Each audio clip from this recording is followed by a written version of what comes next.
Olá pessoal, vamos dar continuidade à nossa disciplina de Física 3 do curso de Licenciatura em Física, modalidade Ensino à Distância. Eu sou o professor Marcelo Krause e vou acompanhá-los a partir de agora. A nossa aula de hoje será sobre capacitância. Quais são os objetivos desta aula? Compreender a natureza dos capacitores e calcular a grandeza que mede a sua capacidade de armazenar energia. Analisar associações de capacitores, a fim de estabelecer uma capacitância equivalente para diversas combinações. Aprender o que são dielétricos e como eles aumentam a eficácia dos capacitores. Capacitores. Vamos ver algumas imagens e a definição de capacitores. Um capacitor é um sistema constituído por dois condutores separados por um isolante. E alguns tipos de capacitores podem ser vistos na imagem a seguir. Capacitor cerâmico, de poliéster, eletrolítico, tântalo, óleo e um capacitor variável. Nos diagramas de circuitos elétricos, os capacitores são representados por duas linhas paralelas entre si do mesmo tamanho, conforme você pode ver na figura adiante. Então essa é a representação do capacitor. Na realidade, o que ele vai representar são duas placas paralelas carregadas com cargas de sinais contrários e uma área A e separadas por uma distância D entre essas placas. Uma outra forma de visualizarmos esses capacitores corresponde a placas carregadas com cargas de sinais opostos, separadas por uma distância D, onde existem linhas de campo elétrico. Devido a essas linhas de campo elétrico e a separação das cargas, nós podemos observar uma diferença de potencial VAB. Muito bem, os dois condutores, podendo ser de qualquer formato, possuem um campo elétrico proporcional ao módulo da carga. A diferença de potencial VAB, por consequência, também será. O fato é que se dobrarmos o módulo da carga em cada condutor, dobraremos também a densidade de carga em cada ponto, o campo elétrico, a diferença de potencial. Sendo assim, a razão entre a carga armazenada e o módulo da diferença de potencial no capacitor sempre será constante. A essa grandeza damos o nome de capacitância. O módulo pode ser estimado pela razão. A capacitância é dada pela razão da carga e a diferença de potencial. Sobre unidade de medida, capacitância é a carga dada em coulombs e o potencial dado em volts. Coulomb por volt corresponde a 1 farad. Usualmente é mais comum encontrarmos dispositivos que possuem múltiplos cada vez menores. 10 a menos 6 farad corresponde a microfarads e 10 a menos 12 farad corresponde a picofarads. Cálculos da capacitância. Por ser uma grandeza constante para um determinado capacitor, é possível mostrar que a capacitância depende diretamente da geometria do sistema.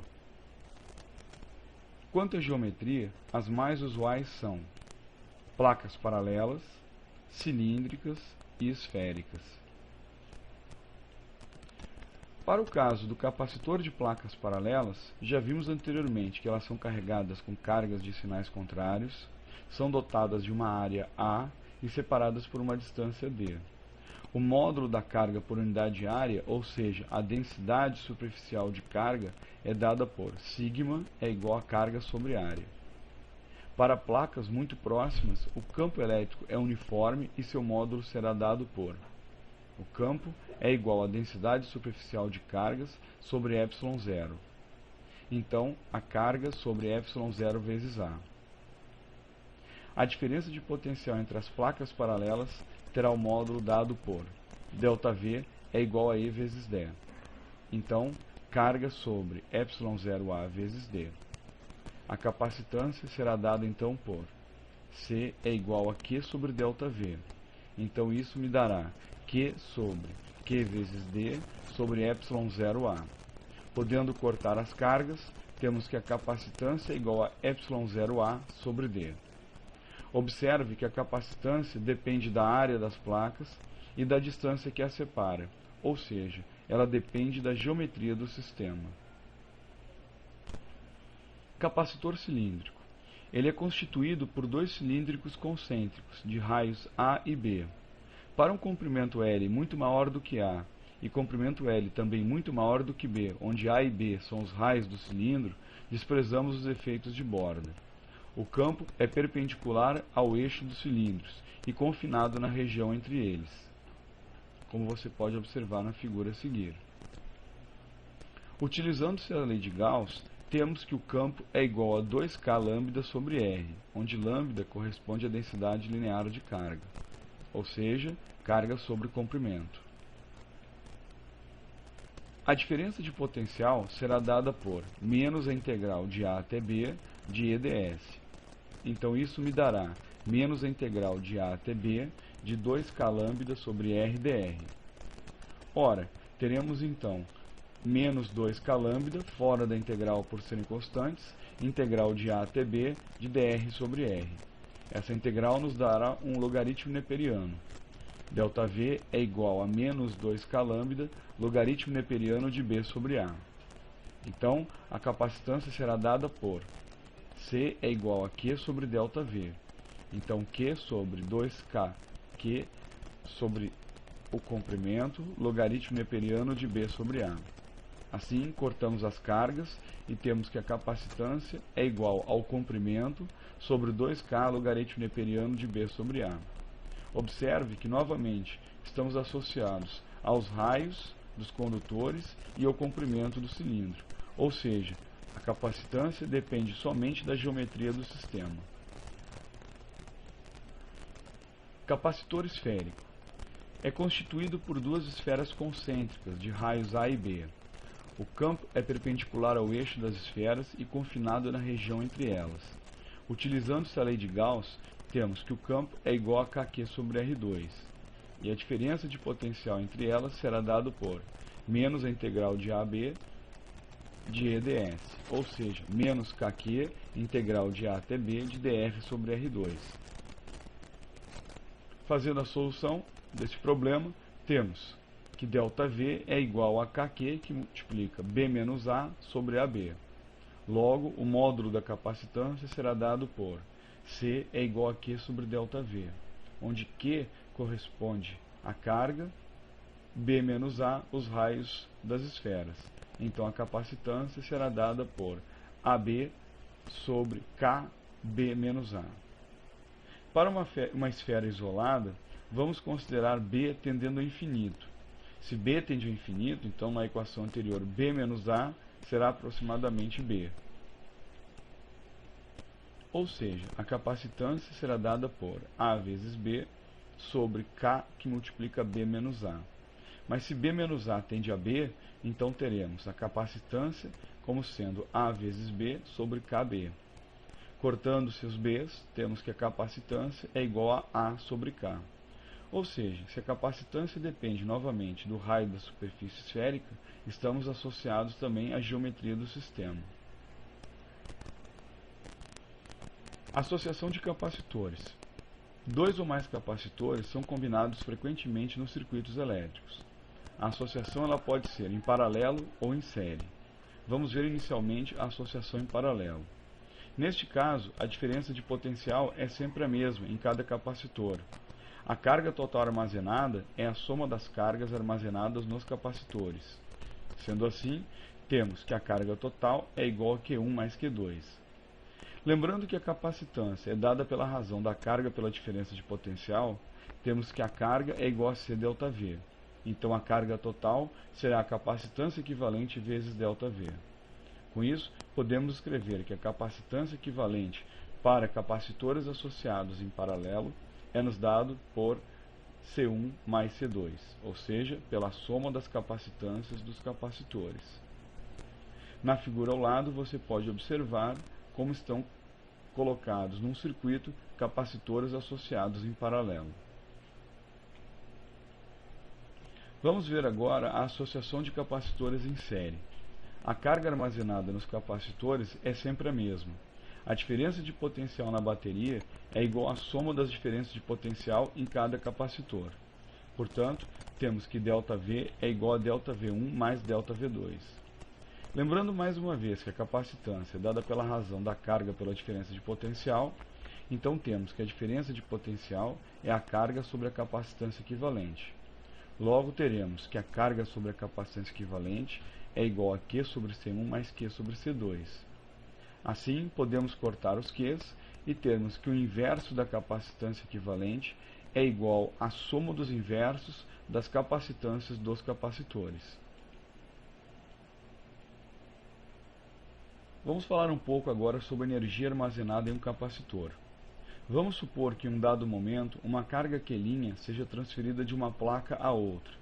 O trabalho realizado para este fim será dado por ΔV é igual a trabalho sobre Q'.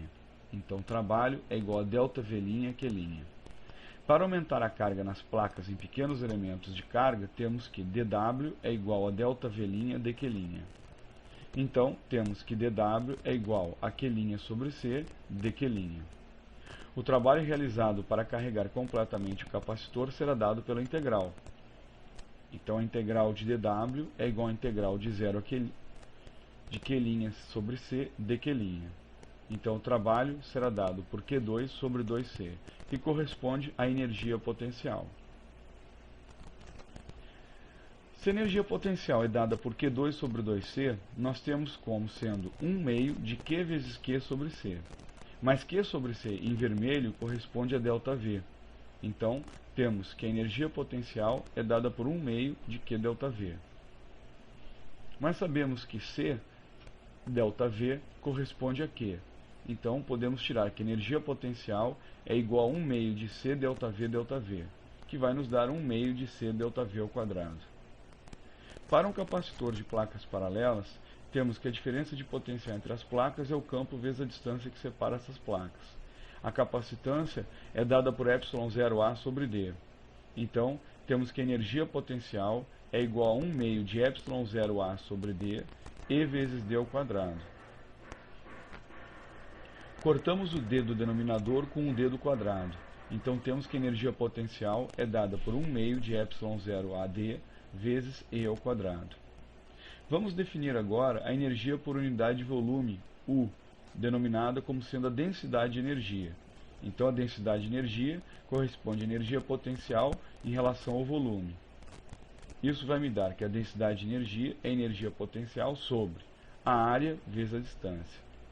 Então, a densidade de energia será dada por 1 meio de ε0 E2. Dielétricos. Vamos à definição de um dielétrico. Ele é um material não condutor que, quando colocado entre as placas de um capacitor, serve para servir de meio de separação metálica entre as placas, conforme você pode ver na figura a seguir. Para uma melhor compreensão sobre os valores dos dielétricos, veja uma tabela 5.1 nas páginas 117 e 118 do seu livro. Agora vamos resolver a questão 2 da página 120. Primeiramente, antes de começar a resolver o exercício, transforme os valores para as unidades de medida no Sistema Internacional, bem como R, que está em centímetros, e D, que está em milímetros. Passe ambos para metro e comece a resolução do problema. Aqui você terá, passo a passo, a resolução deste problema.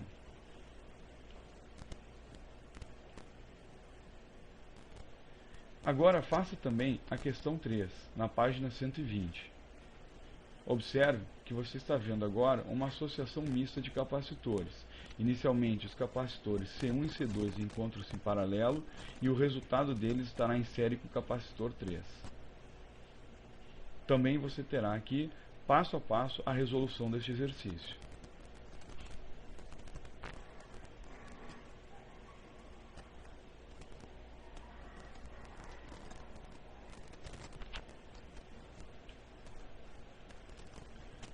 Vamos agora dar continuidade ao assunto falando um pouco sobre corrente elétrica e resistência. Quais são os objetivos desta aula? Aprender o significado de corrente elétrica e como as cargas se movem num condutor. Estimar a resistência de um condutor a partir das suas dimensões e resistividade. Entender como a força eletromotriz, representada agora por Fm, possibilita o fluxo de uma corrente elétrica em um circuito. e realizar cálculos que envolvam energia e potência em circuitos elétricos. Corrente elétrica. Os elétrons contidos nos materiais condutores se deslocam em direções aleatórias, como você pode ver na figura a seguir. Ao submeter o condutor a uma diferença de potencial, aparecerá dentro deste material um campo elétrico responsável pela ordem de deslocamento dos elétrons. Este deslocamento ordenado recebe o nome de corrente elétrica. Em outras palavras, uma corrente elétrica é o movimento de cargas de uma região para outra. Quando este movimento ocorre ao longo de uma trajetória que forma um circuito fechado, a trajetória denomina-se circuito elétrico. A corrente elétrica I é definida como a taxa que a carga flui através dessa superfície durante o intervalo de tempo. Então, I é igual a Q sobre ΔT. A unidade medida de corrente elétrica é dada em coulomb por segundo, que chamamos de ampere. O sentido do movimento é definido pelo sentido dos portadores de carga positiva. O volume do elemento do condutor dessa figura é dado por A ΔS. Como ΔS, que é a distância percorrida pela carga, é dada pela velocidade vezes o tempo, então teremos que o volume é igual a área vezes a velocidade vezes o intervalo de tempo. Como N é o número de portadores de carga por unidade de volume, teremos a carga é igual a N vezes V vezes E. Isso será dado por N vezes A vezes a velocidade vezes o tempo vezes E. Logo, a carga sobre o tempo é igual ao número de portadores por unidade de volume vezes a área vezes a velocidade vezes a carga elementar. Então podemos dizer, de uma forma bastante simples, que I, a corrente elétrica, é igual a nave, onde N corresponde ao número de portadores de carga por unidade de volume, A é a área da seção transversal, V pode ser a velocidade de migração dos elétrons e E a carga elementar. Podemos ainda definir a densidade de corrente no condutor, como sendo a razão entre a corrente e a área. Então J, que é a corrente densidade, é I sobre A, que é dada em ampere por metro quadrado. Resistência e leis de Ohm. Se aumentarmos a diferença de potencial num condutor, aumentaremos o campo elétrico, a força sobre as partículas e a corrente elétrica. Sendo assim, a corrente elétrica é proporcional à diferença de potencial. A definição de resistência elétrica vem da razão entre a diferença de potencial e a corrente elétrica. Então, R é igual a ΔV sobre I. A unidade medida de resistência é dada em...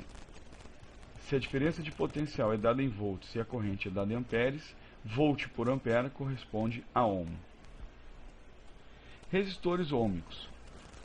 São os materiais que seguem o padrão da lei de Ohm. Na indústria de equipamentos elétricos e eletrônicos, são usados componentes chamados resistores, que são feitos de materiais ôhmicos, como por exemplo, a lâmpada incandescente e o chuveiro elétrico. Uma forma muito simples para se analisar se um material é ou não ôhmico é fazer um gráfico da diferença de potencial em relação à corrente. Se o material for ôhmico, a sua resistência elétrica deve ser constante, conforme o gráfico ao lado. Observe que o ângulo alfa não muda. R corresponde à reta formada a partir da razão da voltagem pela corrente elétrica. Podemos então estimar o valor da resistência considerando que o R é a própria tangente deste ângulo. Condutores não ôhmicos. De uma maneira geral, um condutor não ôhmico ele não satisfaz a lei de Ohm. Dessa forma, a diferença de potencial e a corrente elétrica não sofrem variações proporcionais, e assim, a medida da resistência elétrica do resistor não é constante conforme o gráfico abaixo. Então perceba que ali você tem uma curva no gráfico de V por I. Outro ponto de vista bastante peculiar de um condutor não ôhmico corresponde às dimensões do condutor. Um condutor que não corresponde à lei de Ohm sofre variação em suas dimensões devido à variação da temperatura. Abaixo você pode ver uma resistência de carvão de 1000 ohms e um reostato, que é um dispositivo na qual você pode fazer variar a resistência de um resistor. Sendo assim, a resistência de um condutor é proporcional ao comprimento do condutor, inversamente proporcional à área da seção reta do condutor e que depende do material. Logo, R é igual a ρ, que é a resistividade do material, vezes o comprimento L sobre a área da seção transversal A. Ao lado você pode ver a imagem que corresponde à resistência oferecida nos fios C1, C2, C3, C4, C5 e C6.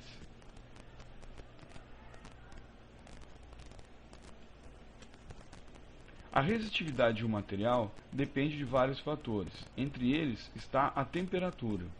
Para a maioria dos materiais, vale a seguinte relação, que a resistividade é igual à resistividade inicial, que multiplica 1 mais alfa ΔT, onde ΔT é a variação da temperatura, de uma temperatura T até uma temperatura inicial T0. E ρ0 corresponde à resistividade do material a 20 graus Celsius, e alfa é o coeficiente de temperatura da resistividade. Para uma melhor compreensão, verifiquem a tabela 6.1 do módulo. Energia elétrica e potência elétrica. Parte do trabalho realizado pela força elétrica sobre os elétrons é transformado em energia interna no condutor. Observe a figura ao lado e verifique. Quando as cargas vão de um menor potencial para maior potencial, há um aumento de energia. Ao passarem pelo resistor, as cargas perdem energia devido às colisões com os átomos da rede do resistor. A energia de vibração aumenta, consequentemente, a temperatura do resistor também aumenta. E a taxa de transferência da energia para o resistor é denominada como sendo potência dissipada, e será dada por: potência é a variação da energia potencial durante o intervalo de tempo. Mas sabemos que essa variação de energia potencial é dada por QΔV e o tempo ΔT. Como nós sabemos que carga sobre tempo corresponde à corrente elétrica, podemos dizer que a potência é igual a ΔV vezes I. Como V é igual a R vezes I, dizemos então que a potência dissipada é dada por RI ao quadrado. Podemos dizer também que I é igual a ΔV sobre R. Elevando-se ao quadrado I, teremos ΔV2 sobre R2. Podemos cortar o R2 do denominador com o R do numerador e teremos que a potência é dada por ΔV ao quadrado sobre R. Fonte de força eletromotriz. A força eletromotriz é um dispositivo que aumenta a energia potencial entre dois pontos do circuito, mantendo uma diferença de potencial entre esses dois pontos deste circuito. Pilhas, baterias e geradores nos fornecem uma força eletromotriz.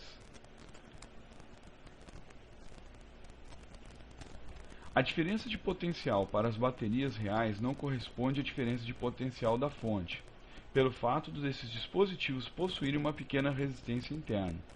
Sendo assim, a diferença de potencial que chega no circuito corresponde à força eletromotriz do gerador menos a DDP consumida pelo próprio gerador, que é dada pela sua resistência interna vezes a corrente. Se multiplicarmos ambos os membros da equação acima por I, teremos ΔV vezes I é igual a força eletromotriz vezes I menos RI ao quadrado. Ou seja, a potência fornecida ao circuito corresponde à diferença entre a potência fornecida pela fonte e a potência dissipada pela resistência interna.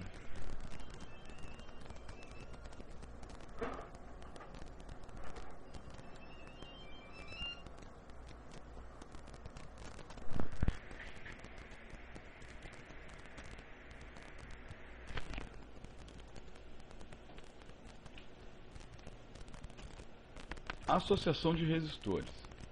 Associação em série. Então, numa associação em série, a corrente é a mesma em todas as resistências da associação. A diferença de potencial é diferente em todas as resistências da associação. Assim sendo, temos que a diferença de potencial é a soma das diferenças de potenciais em cada resistor. Então, temos que R1 vezes I mais R2 vezes I. Considerando-se, então, uma resistência equivalente, temos que a diferença de potencial é a resistência equivalente vezes I. Ou seja, a resistência equivalente do circuito é dada pela soma das resistências dos resistores. No caso de uma associação em paralelo, temos que a diferença de potencial é a mesma em todas as resistências da associação. Quando a corrente chega a um ponto A, que é denominado de nó, ela é dividida em duas partes, de forma que, pela conservação da carga, implica que a corrente total é a corrente 1 mais a corrente 2. Assim, temos que a corrente total é ΔV sobre R1 mais ΔV sobre R2. Então, ΔV sobre a resistência equivalente é igual a ΔV sobre R1 mais ΔV sobre R2. Como as diferenças de potencial são iguais, temos que o inverso da resistência equivalente é igual à soma dos inversos das resistências em cada resistor. Quando você estiver trabalhando com apenas dois resistores, você pode facilitar o cálculo dando a resistência equivalente como sendo o produto dividido pela soma das resistências dos resistores. Leis de Kirchhoff. Lei dos nós. A soma das correntes que chegam a um nó no circuito é igual à soma das correntes que saem do nó. E lei das malhas. A soma das diferenças de potencial em todos os elementos de uma malha fechada do circuito é sempre igual a zero. Quanto ao sentido da corrente, se um resistor for atravessado de um ponto A para um ponto B, a diferença de potencial no resistor será dada por menos R vezes I. Se um resistor for atravessado no sentido oposto da corrente, do ponto B para o ponto A, a diferença de potencial no resistor será dada por R vezes I. Se a fonte de força eletromotriz for atravessada por uma corrente do terminal negativo para o terminal positivo, a diferença de potencial será dada por mais E. Se a fonte de força eletromotriz for atravessada por uma corrente do terminal positivo para o terminal negativo, a diferença de potencial será dada por menos E. Circuitos RC, ou seja, circuito resistor-capacitor. Considere o circuito a série abaixo composto por uma bateria, um resistor e um capacitor. Repare que existe também uma chave liga-desliga. Esquematizando, temos o capacitor, que são aquelas placas paralelas de mesmo tamanho, a força eletromotriz, que também é formada por linhas paralelas, porém de tamanhos diferentes, a onda reta como sendo o seu resistor e a chave S. Quando você fechar a chave S, o seu capacitor de placas paralelas será carregado com cargas de sinais contrários, conforme a figura abaixo. Então, neste caso, o capacitor encontra-se inicialmente descarregado porque a chave está aberta.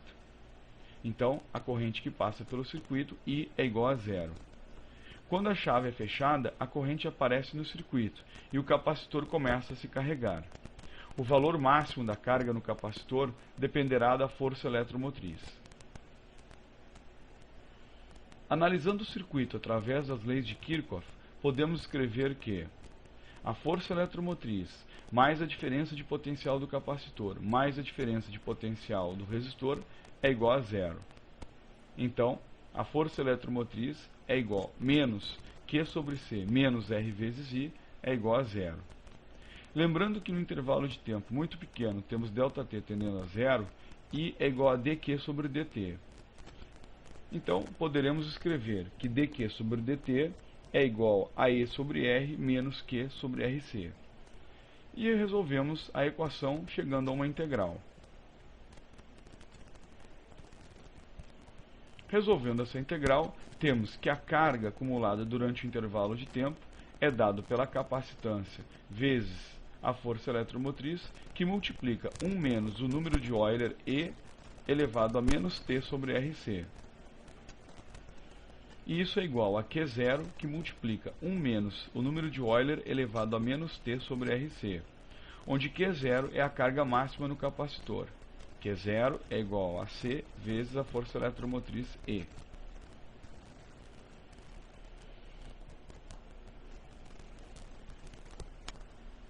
A corrente pode ser encontrada diferenciando-se a equação para a carga no capacitor. Então, I é igual a dQ sobre dt. Isso vai me dar a força eletromotriz sobre R, o número de Euler elevado a menos T sobre RC. Isso é igual a I0, número de Euler, menos T sobre RC, onde I0 é a força eletromotriz sobre a corrente, que é a corrente elétrica no circuito no momento em que a chave é ligada, em T igual a 0. Graficamente, temos o valor ao lado, dado por um gráfico da carga em função do tempo. Observe que nesse caso o capacitor está sendo carregado. E agora o gráfico da corrente em função do tempo. Observe que a corrente vai diminuindo em relação ao tempo. Nesse caso, a grandeza R vezes C é a constante de tempo capacitivo, simbolizada pela letra tal do circuito. Agora, considere o circuito abaixo formado por um capacitor que já está carregado com uma carga inicial que é zero, um resistor R e uma chave S que encontra-se aberta. Quando você fechar a chave, passará pelo circuito uma corrente I. Nesse caso, o capacitor começa a se descarregar através do resistor. Utilizando-se a lei das malhas, temos menos Q sobre C menos RI é igual a zero. Então, R vezes I é igual a menos Q sobre C. Fazendo a resolução do problema, temos que Q de T é igual a Q0, que multiplica o número de Euler menos T elevado a RC. A corrente pode ser encontrada diferenciando-se a equação acima, onde I é igual a dQ sobre dt. Isso vai me dar menos de zero, número de Euler elevado a menos T sobre RC, que é a corrente inicial do circuito. Agora você irá resolver a questão 4 da página 144, tirando o valor da tabela 6.1 e resolvendo os exercícios utilizando as fórmulas aprendidas anteriormente. Observe que a resolução deste exercício encontra-se passo a passo nesta apresentação. Agora resolva a questão 6 da página 145.